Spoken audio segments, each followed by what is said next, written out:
Kënga popullore e qytetare e Shkodrane është perla e këngës popullore e qytetare e shqiptare. Një këngë e dalë nga thellësia e shpirtit popullit, e cila përmes fjalës dhe vijës melodike u bë pasqyrë e jetës, kulmoi në dallgët e saj e pasqyroi atë deri në pejzat më të holla të ndjenjave njerëzore. Unë i këndova këngët e popullit tim për mbi 60 vite dhe vazhdoj të këndoj ato me shumë kënaqësi, pasi këtë këngë më dha një jetë e lumturim. Kur s'kam për të harruar hymjen e ahengut Shkodran, e quajtur Taksime, e cila me një emocion të veçantë përcjell melankolinë melodioze të këngëve nga ahengu në aheng, duke filluar me 12 me kamet, si kënga e para e ahengut Shkodran. Hymja e ahengut Shkodran ka 12 pasazhe, krejt veçanta në dhojën e tyre, ndaj dhe quhen me 12 me kame. Ajo fillon me violin, ndërkohë më pas me ritëm hynte edhe dajrja. Kjo hyrje është bërë me shëllim për ta përgatitur këngëtarin si vokalica duke e përcjellë atë në këngë.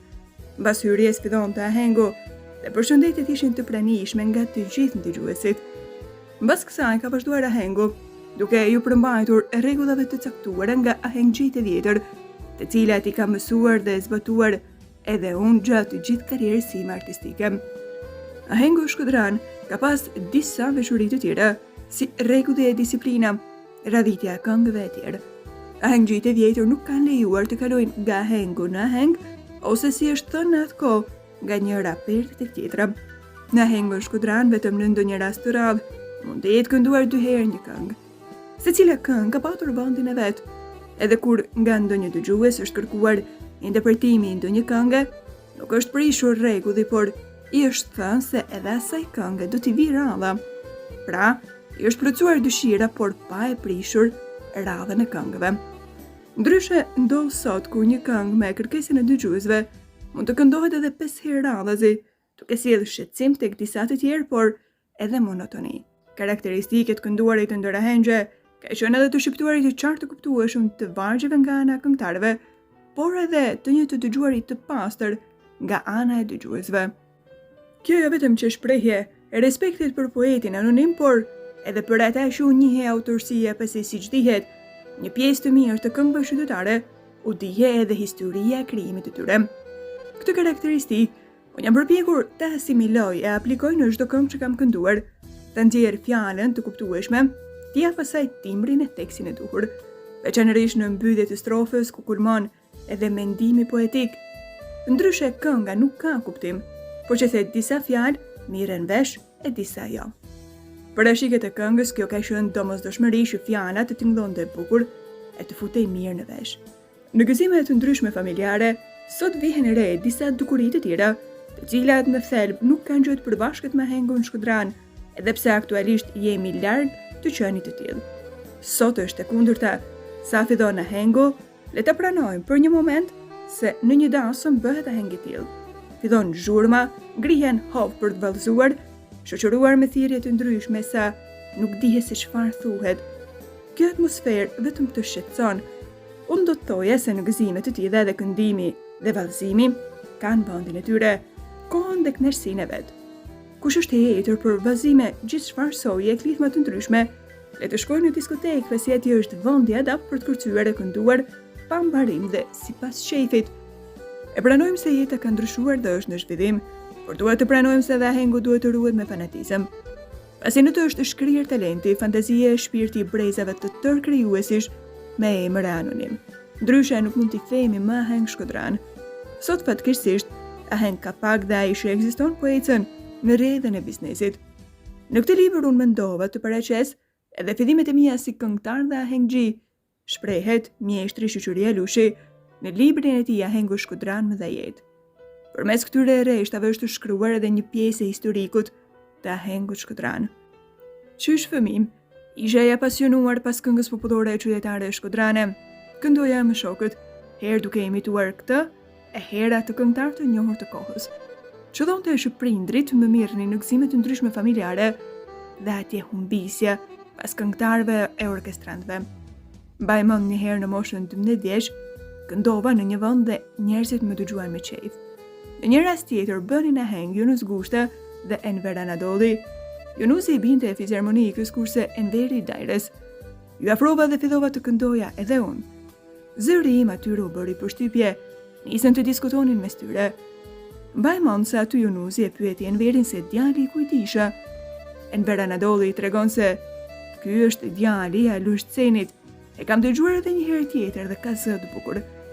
Madje në bisedë sipër, Jonus Gushta i thot se shpejt këtij djali ne kemi për t'ja pas nevojën. Provat e mia të para si këngëtar, unë i dash edhe në minarin e xhamisë së Beçadekut. Kur këndoja ezani, njerëzit më pëlqenin shumë dhe më falenderonin. Prirjet e mia drejt këngës popullore nuk u zhvilluan në një truall bosh, ndikoi dukshëm edhe tradita familjare. Këngën popullore ka kënduar edhe babai im, madje i ka shoqëruar ato me kavall të cilit i patron shumë mirë. Gjithashtu motra ime Vaçja, fëmia e dytë, pat një zë të veçantë, kishte talent, por koha në të cilën jetoi ja privoi të drejtën e shpërthimit të mureve, të fanatizmit dhe e la në hije. Megjithatë, prej saj mbaj mend dy këngë të cilat i këndoj edhe sot. Lulja prej lules ban ferk, Trandofilja që qil sparit. Shpeshherë, në shtëpi apo në gëzimet tona familjare këndonim së bashku.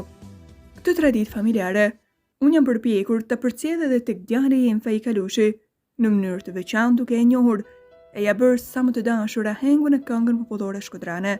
Në moshën 15-16 vjeçare, së bashku me disa shokë arritëm të krijojmë një grup muzikor, në repertor të cilit kishte rreth 60 këngë popullore shkodrane.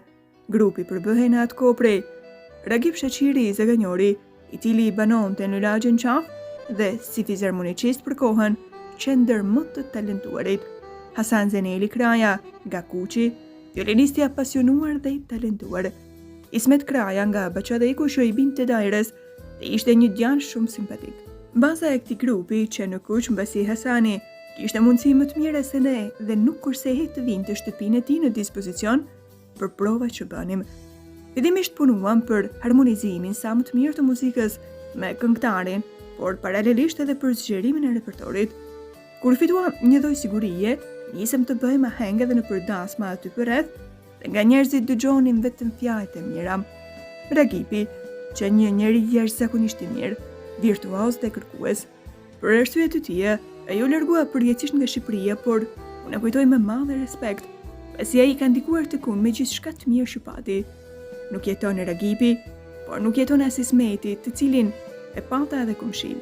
Të dy ata kanë lënë gjurmë në karrierën time artistike, në mënyrë të veçantë në mbajtjen ndezur të dashurisë për këngë popullore qytetare shkodrane.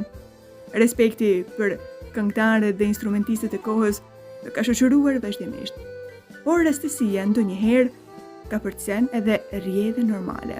I përmonda më lart Jonus Gushtën dhe Enver Anadollin, që do të punonin në fabrikën e qimentos në Shkodër, i pari i saldator dhe i dyti magazinier. Çdoi që në kërkim për jetesë, edhe mua të më fusin në punë në këtë fabrikë. Siç ka qenë organizimi shtetëror, çdo ndërmarrje ishte detyruar të mirëte pjesë në festivale e konkurrime të ndryshme në shkallë rrethje më gjerë. Këtu në asë kohë 17-18 vjeç, ju bashkova grupit të këtyre dy mjeshtrave të interpretimit të këngës popullore shkodrane. Enveri dinte shumë këngë dhe nuk përtonte të më mësonte. Shpejt grupi ynë bëri emër. Në mënyrë të veçantë, ahengjet që bënim në Zuese në anën e malit e shtuan interesimin për grupin ton dhe nga ana tjetër qenë për mua një përvojë domosdoshme në hapat e parë.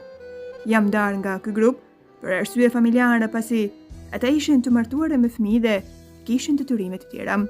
Për fat, më pas takohem me Sherif Velin prej Tepes, që i binte fizarmonikës dhe që bënte aheng me Hasan Prezën, i cili i binte dajres. Përse të talentuar, ata ishin edhe njohës të mirë të ahengu shkodran, e Hasani edhe krijues këngësh të papërsëritshme. Edhe pse unë kisha diferencë moshe me ta, e ndjeva që në fillim grotësinë e tyre. Kjo më dha krah, nga depotimet e mia të para në rrethinat e Shkodrës, deri diku anonime, erdhi dhe pagëzimi në ahengjet e qytetit, të cilit nuk do të kishin fund dhe do të njihnin vetëm kur vëngjitjeje. Ishim në një gëzim familjar në lagjën Dudas të qytetit të Shkodrës, dhe të këndova për herë të parë si këngëtar i grupit të Dudasit. Pata shumë emocione, rreshtova 5-6 këngë dhe e mbydha. Sherifi më thot pse e mbydhe?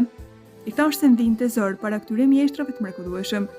Ai vuri buzën gaz dhe më nxiti që të interpretoja edhe të tjera këngë. Ahengu shkodran mbaroi në ora 4:30 të mëngjesit. Po zbarte drita, atë qas unë mbaj mend pasi është i lidhur me një thënie të Hasan Prezës. Ai pasi më kishte dëgjuar gjatë të gjitha hengut në interpretimin e këngëve shkodrane më tha: "Jam shumë i gëzuar që u takuam bashk, pasi ty të pas ka lindur nana për këngëtar." Në këtë grup punuam rreth 30. Domosdoshmë të kesh për krah mjeshtrat e tillë të këngës popullore, edhe kërcu të jesh dikur lulëson. Zëri që kisha që pëlqehej mjaft, ishte i pamjaftueshëm për të ngritur në kërkesa që ka hengu i mirëfill shkodran. Prandaj në gjirin e këtij grupi unë përfitova sa s'ka, erdha duke pasuruar repertorin e perfeksionuar teknikat e interpretimit. Dhe historia vazhdon, Ahengu Shkodran më dha jetë, shoqëria Lushi.